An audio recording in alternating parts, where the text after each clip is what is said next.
You ask Tiger to solve. This deals with linear equations with one unknown.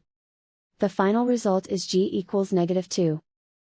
Let's solve it step by step. Simplify the expression. Simplify the arithmetic.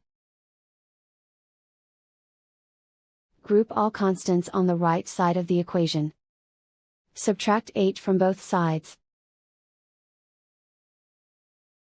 Simplify the arithmetic.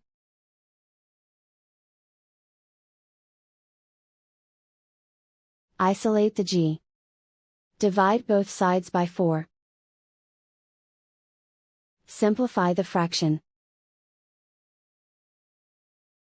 Find the greatest common factor of the numerator and denominator. Factor out and cancel the greatest common factor. And so the final result is g equals -2.